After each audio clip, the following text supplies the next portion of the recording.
Welcome back to my Colorado Mountain Garden. I wanted to discuss hardiness zones and frost dates. I get a lot of questions with people asking me, can I grow this type of shrub or apple tree or um, peach tree, cherry trees up here in the mountains? And you really need to pay attention to the hardiness zone.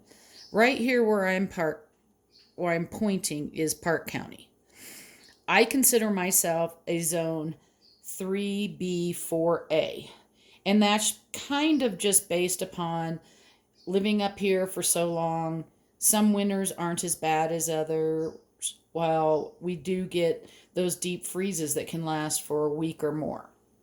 If I were to purchase, we're going to say an apple tree that's a zone 5, and we'll even go on the lower end, it can handle a minus 15 to minus 20.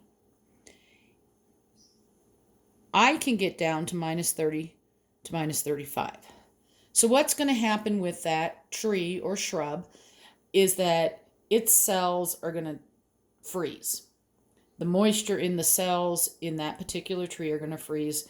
It's going to damage it. It may not die the first year, but it's going to be stressed, and most likely a lot of people will baby them along a year, maybe another year, but then they do eventually end up dying. So when you're picking shrubs and things like that, you want to make sure that you're picking the right type.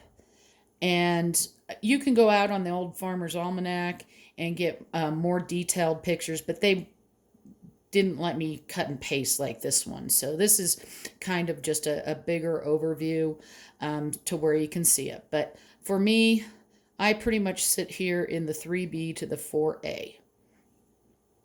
The next thing I wanted to discuss a little bit about, and then the next video is going to be, we're going to look at a seed packet, and we're going to discuss how all this works together, is your average frost. So the first frost for me, and I usually go off of for my vegetables that I am a zone 3.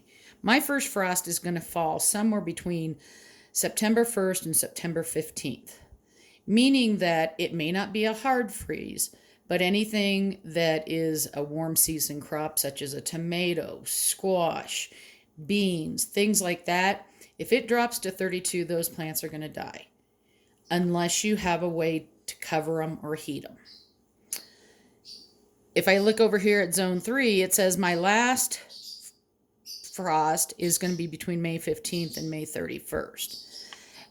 I know that I will get a frost after May 15th. I've just lived up here for so long. Last year I put tomatoes and peppers out over Memorial Weekend, and we got a snow in June, so I had to get a heater in there to keep those plants from dying. If you're a zone 4, that's May 1st to May 15th. So that's why, you're starting getting down around Denver altitude. That's why they say you can plant on Mother's Day. Zone 5, the April 15th to the 30th. But even Denver can get snow. So, these are just numbers to guide you. Nothing is gospel. Mother Nature will do what she's going to do. Climate change doesn't help. We are seeing a lot more areas getting colder temps, even with the nor'easters and stuff like that. So a lot of those people may lose some of their trees.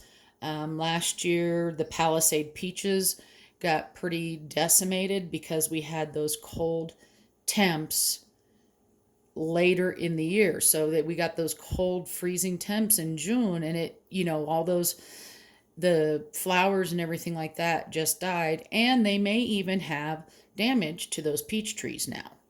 I haven't heard a lot about that, but I just wanted you to think about it. If you like my videos and you think they're helpful, please click the like button and subscribe.